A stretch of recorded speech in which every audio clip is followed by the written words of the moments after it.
Saudara-saudari yang terkasih, tidak ada satu manusia pun yang sempurna tanpa kesalahan. Tak ada seorang pun yang kuat tanpa kelemahan. Tak ada pribadi macam apapun yang suci tanpa dosa.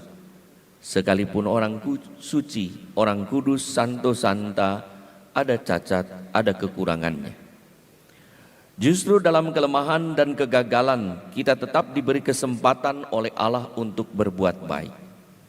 Dalam kesalahan dan dosa kita tetap diundang untuk bertobat dan datang pada Allah yang murah hati dan penuh belas kasih.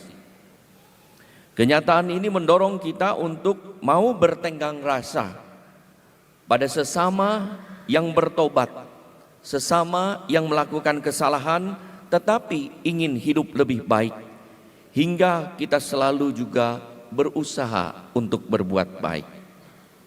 Kita lihat ada banyak contoh di beberapa adegan film bahwa seorang penjahat yang tak berhati sama sekalipun ternyata masih bisa berbuat baik demi banyak orang sebelum mati tertembak atau kecelakaan. Demikianlah dalam kehidupan nyata, kiranya ada orang-orang yang sekalipun berdarah dingin bertobat, mendekatkan diri pada masa lalu, pada Tuhan, sekalipun orang itu memiliki masa lalu yang gelap, tetapi ada saatnya ia pun mendekatkan diri pada Tuhan dan bertobat. Saya ingat cerita yang saya baca dalam versi tertentu. Dikisahkan di sana ada seorang pastor paroki yang saleh, suci, dikenal baik, sakit keras dan akan meninggal. Dalam keadaan lemah di kamar, ia tidak mau ditemani oleh siapapun kecuali pastor rekannya atau pastor vikarisnya di situ. Umat berdoa di luar karena sangat menyayangi pastor itu, tapi tidak ada seorang pun diperkenankan untuk masuk menemani pastor tersebut. Tapi pada suatu saat pastor itu memberi tanda, lalu pastor muda datang berbisik, lalu akhirnya dia keluar. Dan ternyata rupanya pastor itu memilih orang untuk menemani kematiannya. Datanglah orang, setelah dicari datang 2 orang bapak. Waktu masuk menjadi batu sandungan, orang mulai ngobrol, loh ini kan penipu ini yang menyakiti pastor, kenapa dia diperkenankan? Yang satu lagi kan koruptor, kenapa diperkenankan? Dan dengan bangga 2 bapak itu masuk seolah-olah dirinya saleh tanpa salah karena dipilih oleh pastor paroki itu. Lalu duduk, lalu berdiri, lalu pastor itu berbisik lagi kepada promo vikarisnya, dan akhirnya 2 orang itu, satu disuruh di sebelah, pindah ke sampingnya, satu semua. Lalu semua diam tanpa ekspresi. Yang seorang berkata, pastor, saya bahagia karena dipilih oleh pastor dari antara umat yang terbaik untuk menemani pastor. Padahal kan dia koruptor, orang jahat, dan yang satunya lagi penipu. Lalu tidak, karena kan lemah, pastor itu hanya diam, lalu memberi tanda kepada pastor muda. Pastor muda lalu berbisik, oh diam. Lalu kata bapak itu, Romo, apa yang dibisikkan? Ada. Romo, coba apa yang dibisikkan tentang kami? Iya. Apa?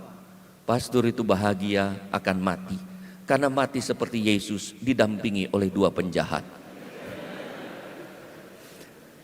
Saudara-saudari yang terkasih, orang jahat, orang bersalah diberi kesempatan untuk bertobat, tetapi tetap tidak mengaku dirinya kurang atau jahat, malah merasa bangga seolah-olah dirinya bersih dan saleh di hadapan yang lain. Dalam Injil dikisahkan 2 orang penjahat yang disalib bersama Yesus. tetapi yang mengakhiri hidupnya secara berbeda. Yang satu tidak mau mengambil kesempatan untuk berbuat baik sedikit pun. Ia tidak menyesali kesalahannya dan bertobat. Ia malah turut menghujat Yesus sebagai dirinya bersih tanpa salah. Ia mengejek martabat Yesus sebagai Mesias dengan seruan sinis, "Bukankah engkau Kristus? Selamatkanlah dirimu sendiri dan kami." Yesus penyelamat tidak perlu menyelamatkan dirinya, karena Yesus tidak berdosa. Hanya orang berdosa, pribadi yang berdosa yang butuh diselamatkan. Yesus tidak butuh diselamatkan, maka ia tidak perlu menyelamatkan diri. Ia tidak mampu orang penjahat itu tidak mampu menangkap misteri yang tersingkap dalam kisah sengsara Yesus. Sementara penjahat lain terbuka pada rahmat Allah hingga mampu menangkap makna hidup dan karya ilahi di balik penderitaan Yesus. Ia melihat ada belas kasih, ada karya keselamatan. Maka perjumpaan dengan Yesus membuka pintu iman kepadanya. Ia memahami misteri ilahi bahwa Yesus adalah Raja semesta alam. Dalam sisa hidupnya yang tinggal beberapa saat lagi, karena ia pun, penjahat itu pun akan mati setelah disalibkan. Ia ingin mempersembahkan remah-remah kebaikan itu pada Tuhan. Ia memohon belas kasih kepada Yesus yang adalah wajah sempurna kasih Allah.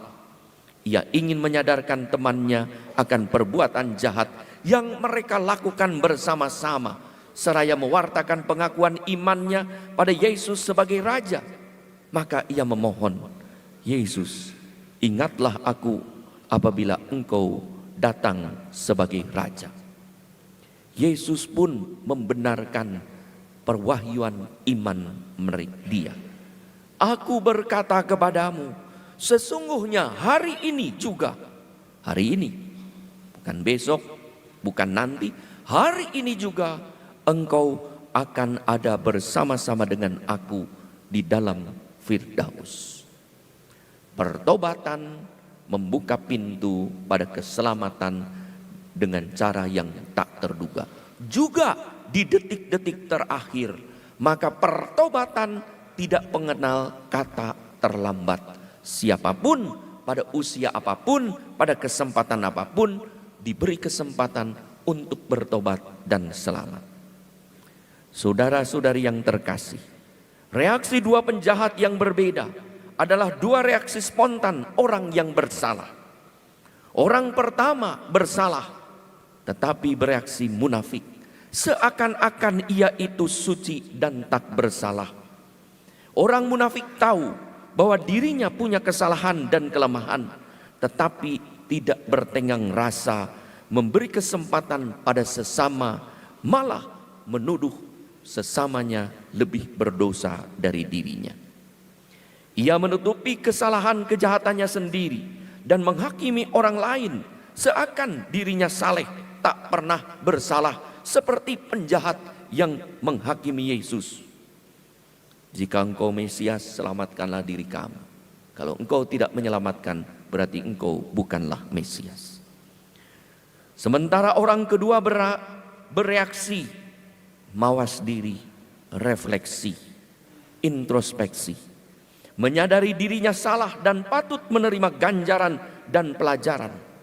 Kalau ada kesempatan, ia ingin memperbaiki diri.